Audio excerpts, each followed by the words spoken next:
Halo, assalamualaikum warahmatullahi wabarakatuh. Kembali lagi di channel NASA Indonesia.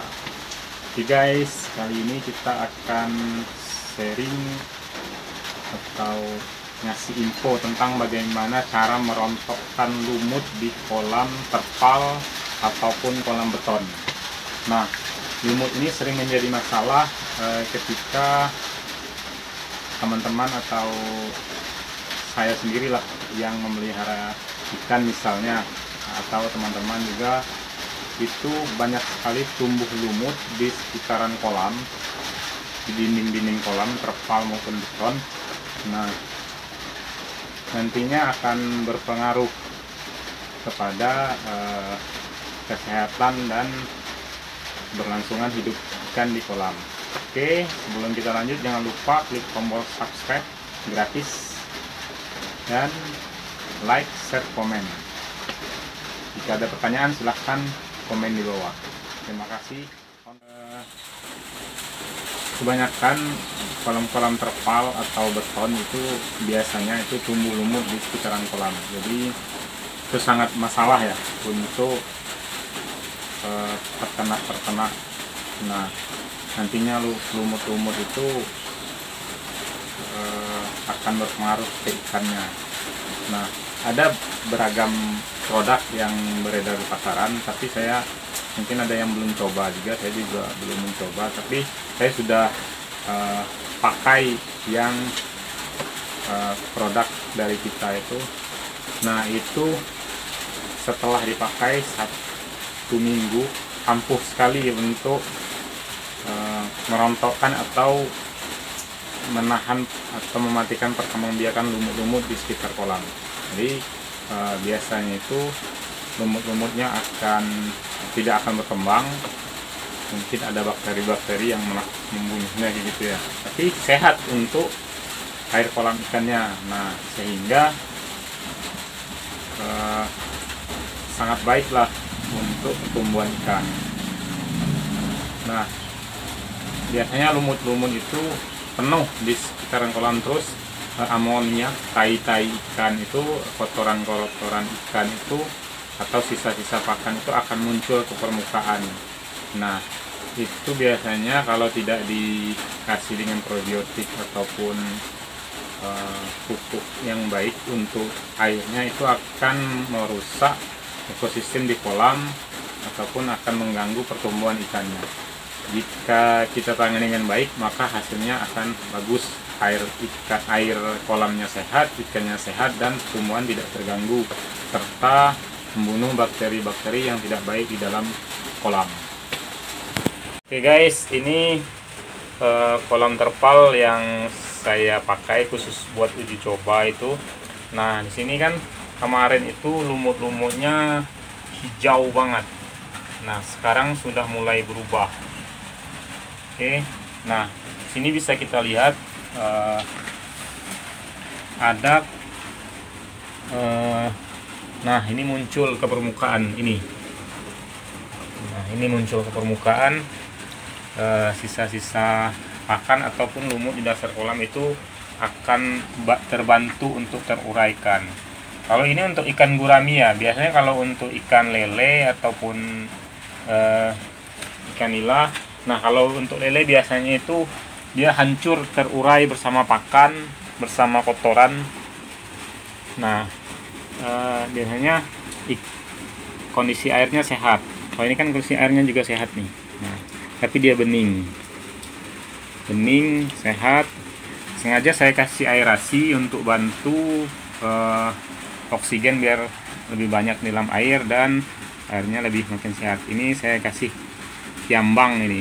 Nah, ini cepat sekali pertumbuhannya, biar ikan itu bisa terlindung dari sinar matahari secara langsung. Nah, penggunaan ton sendiri itu sangat ampuh untuk kolam beton, kolam terpal ataupun kolam tanah, karena kandungan mikroorganismenya sangat tinggi sekali. Ini kita lihat itu. Nah, ini muncul. Ini airnya bening, sehat, jadi sangat aman untuk penggunaan pada kolam beton atau kolam terpal. Ini rontok nih, lumutnya itu terurai, terus tidak berkembang dan hijaunya beda. Apalagi terkena full sinar matahari itu akan lebih bagus. Biasanya kalau semakin banyak sinar matahari lumutnya semakin banyak, kalau ini tidak. Oke, lanjut terus. Oke guys, ini yang kita pakai itu ton, sama dengan video saya sebelumnya.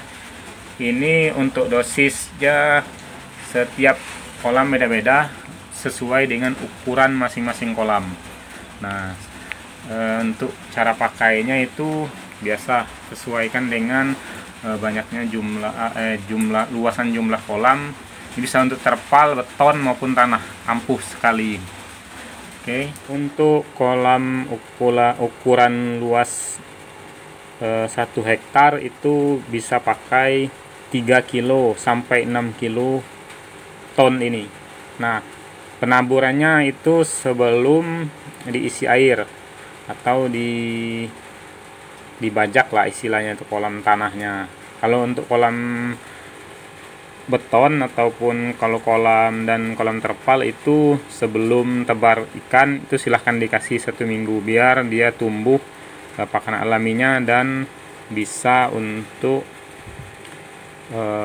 disesuaikan dengan kondisi air.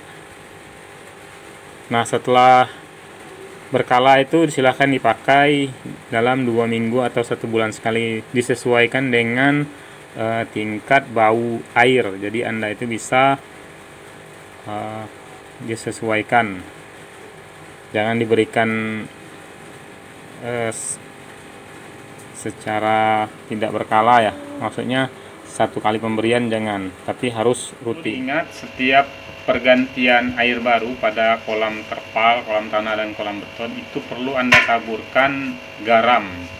Garam bisa, sebenarnya garam itu garam non iodium ya, khusus garam tidak beriodium. Tapi jika tidak ada, silahkan Anda taburkan garam biasa, garam dapur itu biasanya untuk kolam 2x1 itu lebih kurang 1 genggam atau 2 genggam PS ya. Nah, untuk kolam yang luas silahkan tabur garam disesuaikan dengan kondisi kolamnya. Jika luas bisa 1 kilo garam gitu. Misalnya kolamnya berapa itu, 4 meter kali 6 misalnya, atau lebih luas lagi misalnya 1 hektar, silahkan tabur garam untuk membunuh bakteri-bakteri ataupun penyakit-penyakit bawaan dari kolam ataupun dari ikan yang baru datang, itu supaya terhindar dari penyakit. Nah, saya rutin berikan garam itu supaya ikannya sehat, juga membunuh bakteri yang tidak menguntungkan di dalam kolam atau penyakit-penyakitnya. Nah, sangat bermanfaat guys kalau ditaburkan dengan garam pada kolam terpal, beton ataupun tanah. Oke, sekian dulu video dari saya, semoga bermanfaat video ini dan ikan Anda sehat, Anda makin untung, petani untung, peternak untung. Dan jangan lupa klik tombol subscribe, like, share, dan komen pada video ini. Terima kasih. Assalamualaikum warahmatullahi wabarakatuh.